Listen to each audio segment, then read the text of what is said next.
Eu e o Lucas nos conhecemos numa festa de amigos em comum. Ele era o típico cara carismático, sabia falar bonito, dava atenção, parecia ouvir de verdade. Me apaixonei rápido. E ele também fez parecer que sentia o mesmo. Com poucos meses, já estávamos dividindo apartamento. Ele dizia que queria construir uma vida ao meu lado. Me dava presentes simples, me ajudava nas tarefas de casa e até falava em casamento. Eu acreditava. Quando completei 25 anos, engravidei. Não foi planejado, mas também não foi um acidente. Sempre soubemos que havia chance, e ele nunca se mostrou contrário. Mas quando mostrei o teste, ele congelou. Você devia ter tomado mais cuidado, Camila. Isso agora vai mudar tudo. Fiquei sem chão. Esperei uma reação de surpresa e emoção, mas só recebi frieza e uma culpa que ele jogava em cima de mim. Nos dias seguintes, ele começou a se afastar. Saía mais, falava menos, evitava qualquer conversa sobre o bebê. Tentei entender. Liguei, mandei mensagens. Em vão. Foi aí que percebi. Ele não queria ser pai. Mesmo assim, continuei a gestação sozinha. Senti muito medo, mas também uma força diferente dentro de mim. O apoio da minha família foi fundamental, especialmente do meu pai, que apesar de rígido, foi o primeiro a dizer: "Esse bebê vai ser amado.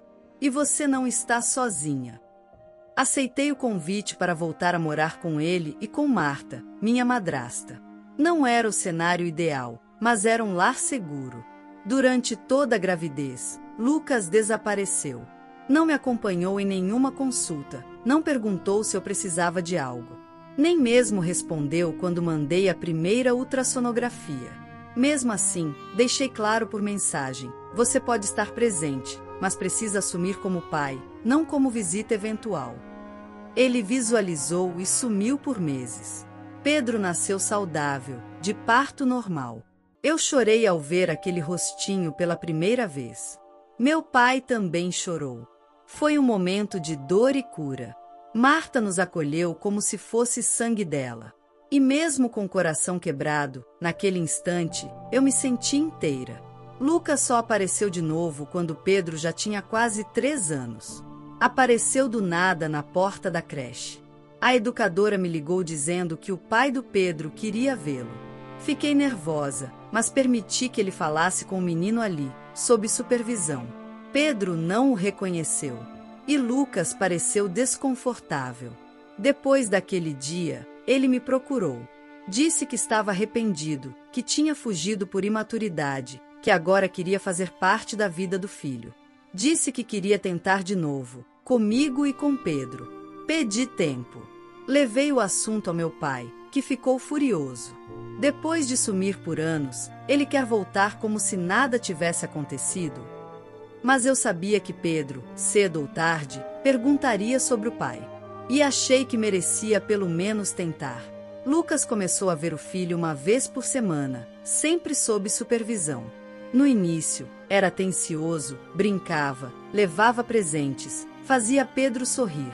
Confesso que me iludi. Ele também começou a me cercar de novo. Dizia que sentia falta de nós dois, que queria reconstruir nossa história. Eu hesitei. Tinha medo. Mas ele foi insistente. Depois de meses, acabei permitindo que passasse alguns finais de semana com Pedro sozinho, inclusive dormindo lá. Foi aí que a máscara começou a cair. Lucas começou a reclamar de tudo, da forma como eu educava, das roupas do menino, até da alimentação. Chegou a dizer: "Você tá mimando demais. Esse menino vai crescer fraco." E pior, passou a fazer comentários agressivos quando Pedro não obedecia de primeira. "Nem parece meu filho. Com certeza puxou você." Voltei a restringir os encontros. Disse que, se quisesse conviver, teria que respeitar os limites. Lucas surtou. Disse que eu estava alienando o filho dele. "Você me destruiu. Me amarrou a uma vida que eu nunca quis." Tentei manter a calma. Disse que, se ele não conseguisse respeitar, então seria melhor procurar a justiça. E foi exatamente o que ele fez. Entrou com um pedido na justiça, alegando alienação parental. Eu fui chamada para audiência. Chorei na frente do juiz. Expliquei tudo, desde o abandono na gravidez até os abusos emocionais.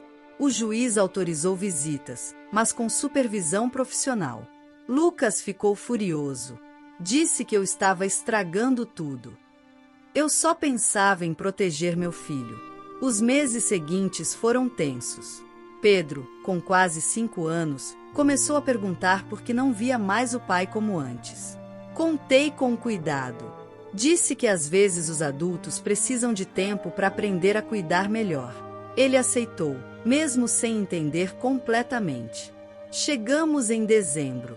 Meu pai sugeriu fazermos uma ceia pequena. Eu topei. Pedro ficou animado com a ideia de ver o vovô vestido de Papai Noel, como nos anos anteriores. Seria só a gente, eu, Pedro, meu pai e Marta. Família. Mas o que eu não esperava era que Lucas fosse aparecer, sem aviso. E muito menos que ele fosse causar a pior cena de todas, bem na frente de quem mais me protegeu nessa vida. A noite de Natal chegou com uma mistura de ansiedade e esperança. Pedro estava empolgado, correndo pela sala com um gorro de rena torto na cabeça e cantando uma música que aprendeu na escola. Ele ajudou Marta a colocar os guardanapos e mexeu na toalha até deixá-la torta. Mesmo assim, ela sorriu. Eu tinha passado o dia todo me dedicando à ceia, mesmo com poucos recursos. Fiz arroz à grega, farofa, salada de batata e assei um frango com ervas, receita da minha mãe. Não era muito, mas era o que eu podia oferecer, e tinha sido feito com amor. Meu pai não era um homem de sorrisos fáceis, mas naquela noite, vi seus olhos brilharem ao ver Pedro tão animado. Pela primeira vez em meses, achei que talvez as coisas estivessem realmente se encaixando. A mesa ficou linda. As luzes piscavam devagar na varanda. Pedro insistia para começarmos logo, mas eu dizia que ainda faltava algo. Foi quando a campainha tocou. Achei que fosse algum vizinho, ou uma entrega atrasada. Mas não. Quando abri a porta, ali estava ele, Lucas, com uma caixa pequena nas mãos, roupa casual e um sorriso tímido. Meu coração disparou. Feliz Natal, posso entrar? Tive vontade de fechar a porta imediatamente. Mas antes que eu dissesse qualquer coisa, Pedro ouviu a voz e correu até mim. Papai! Ele gritou, animado, abraçando Lucas nas pernas. Lucas se abaixou e entregou o embrulho com exagerada gentileza. Pedro rasgou o papel, revelando um carrinho de controle remoto. Caro, é igual ao que eu tive quando era menino, disse Lucas, olhando diretamente para mim. Fiquei em silêncio. Meu pai apareceu na sala. Olhou Lucas de cima a baixo, impassível. Ficou atrás de mim, braços cruzados. Camila, se quiser que ele vá embora, ele vai. Pedro olhava de um para o outro, confuso. Com o coração na mão, engoli meu orgulho e murmurei. Fica só um pouco, mas sem confusão. Lucas assentiu e entrou. Pedro agarrou o brinquedo e se jogou no chão para brincar.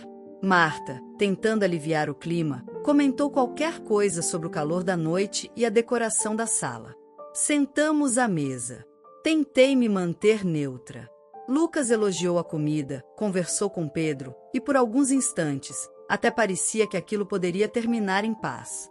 Mas eu conhecia bem o tipo de tranquilidade de Lucas. Era daquelas que precedem a tempestade.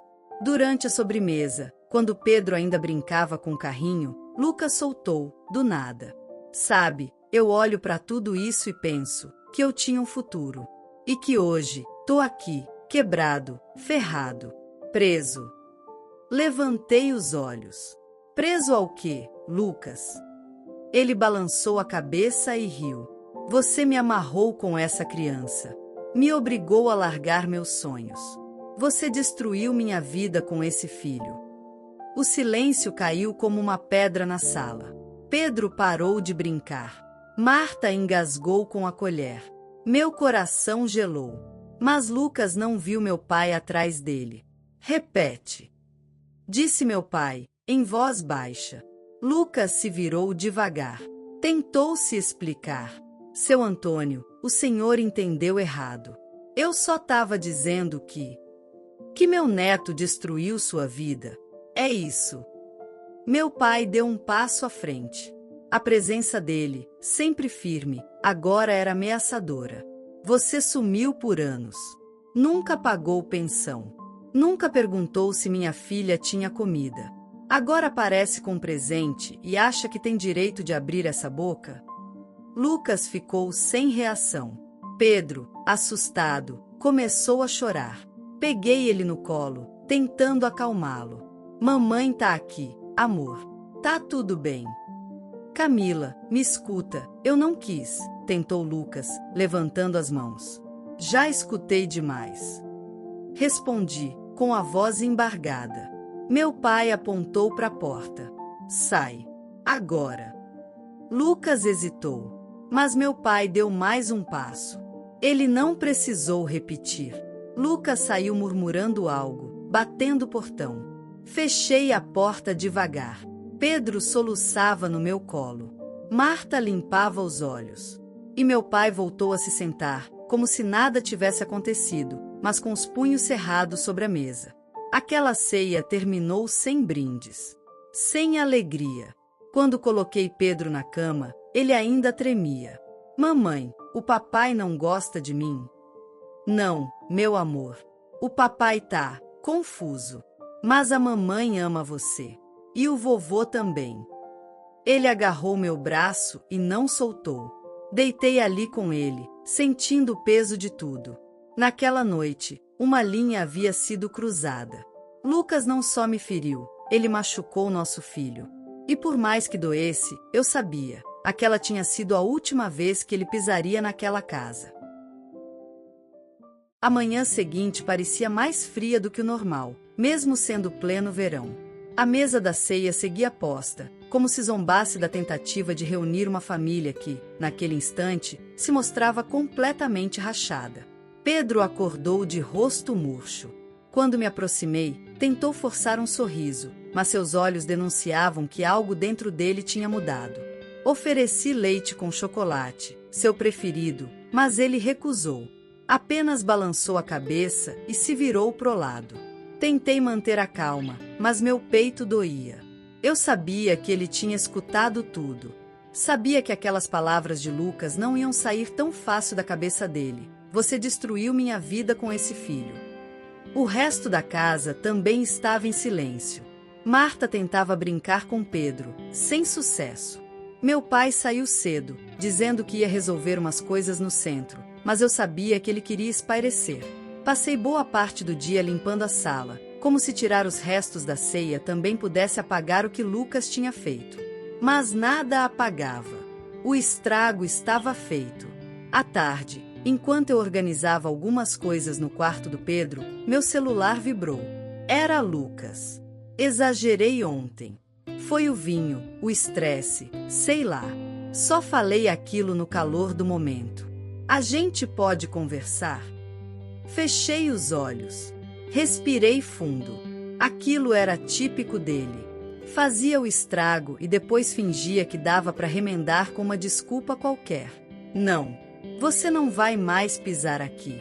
E o Pedro não é culpa nenhuma. É o melhor presente que a vida me deu. Lucas respondeu quase na hora. Me chamou de ingrata, disse que meu pai manipulava tudo, que eu estava criando Pedro para ser contra ele. Mas, dessa vez, não respondi. O silêncio foi minha resposta. Ele não esperava isso. Sempre apostou na minha fragilidade, no medo que eu tinha de criar um filho sozinha. Mas agora, o que ele não percebia é que já fazia tempo que eu vinha criando sozinha. Ele só ocupava espaço quando era conveniente. Naquela mesma semana, consegui uma consulta com uma psicóloga infantil para o Pedro, indicação de uma amiga da Marta. E foi uma das melhores decisões que já tomei. Na primeira sessão, ele mal falou. Mas, aos poucos, começou a se abrir. Contou de forma inocente o que ouviu naquela noite. Disse que não queria mais presente de Natal porque estragava a vida das pessoas. Quase desabei. Mas a psicóloga me orientou a acolher, mostrar que ele era amado e que palavras ruins não definem quem ele é. Enquanto isso, meu pai foi se fazendo ainda mais presente. Sem dizer nada, começou a reforçar a segurança da casa. Instalou uma nova tranca, ajeitou a porta do quarto do Pedro que rangia. Um dia, encontrei um pacote em cima da cama do Pedro. Era um colchão novo, melhor que o antigo. Meu pai só disse: aquele já estava muito afundado. Dormir bem também ajuda a curar. Chorei no banheiro depois. No fim do mês, Pedro começou a melhorar. Voltou a sorrir, mesmo que tímido. Um dia me disse: mamãe, posso dar aquele presente do Natal para um coleguinha da escola que não tem brinquedo? Pode sim, filho. Vai fazer alguém muito feliz. Naquele momento, percebi que ele estava voltando a ser ele mesmo. Mais leve, mais generoso, mesmo com tudo que ouviu. Foi quando Lucas reapareceu. Dessa vez, com uma notificação judicial. Estava pedindo visitação. Levei o documento à Defensoria Pública. O advogado, paciente, me ouviu, leu tudo, pediu provas. Mostrei prints de conversas, descreve episódios de abandono emocional e, por fim, entreguei o que ninguém esperava. Pedro, sem querer, tinha gravado o áudio da ceia com um brinquedo de microfone que deixei na sala. Sim, a fala dele: você destruiu minha vida com esse filho, estava gravada. Com aquilo, o juiz negou a visitação imediata. Exigiu que Lucas fizesse acompanhamento psicológico antes de qualquer possibilidade de reaproximação. Lucas surtou. Mandou mensagens dizendo que eu era cruel, que ia me fazer pagar. Mas não respondi. Tudo foi arquivado. O advogado me orientou a registrar boletim de ocorrência por importunação e ameaça velada. O silêncio voltou a ser minha força. Nos meses seguintes, Pedro continuou evoluindo. Começou a comer melhor, se entrosar com os colegas. Na escola, ganhou uma estrelinha por ajudar um amiguinho com o dever de casa. Na Páscoa, meu pai sugeriu fazermos um piquenique. Levei Pedro e Marta pro parque. Ele correu tanto que sujou toda a roupa de chocolate. Em certo momento, caiu, ralou o joelho e veio correndo. Mamãe, só quero você. Foi ali que soube que eu estava no caminho certo. Algumas semanas depois, enquanto tomávamos café, meu pai disse: sabe o que eu percebi? Esse menino. Ele voltou a rir com o corpo inteiro. Olhei Pedro comendo pão com leite, as pernas balançando na cadeira. Eu também tô reaprendendo a rir, pai. Aquela noite de Natal nunca saiu da nossa memória. Mas virou um divisor. Porque ali, naquela ceia arruinada, eu deixei de esperar que Lucas fosse pai. E decidi ser mãe em dobro. A história de hoje chegou ao fim. E se você quiser mudar a sua história através de deliciosos brigadeiros gourmets, os tornando sua fonte de renda extra, ou até mesmo principal, adquira agora seu livro digital, que chegará no seu e-mail com mais de 80 receitas de brigadeiros por um preço ridiculamente barato. Você ainda ganha bônus sensacionais como planilha mágica de precificação, receitas bônus de outros doces e muito mais. E se não quiser fazer renda com seus brigadeiros, você pode simplesmente deixar seus amigos e familiares apaixonados por essas gostosuras. Clica no link da descrição ou do primeiro comentário desse vídeo e reserve agora seu livro digital. E não se esqueça de comentar qual lição você tirou dessa história. Também deixe um like no vídeo e se inscreva para não perder os próximos vídeos. Tchauzinho!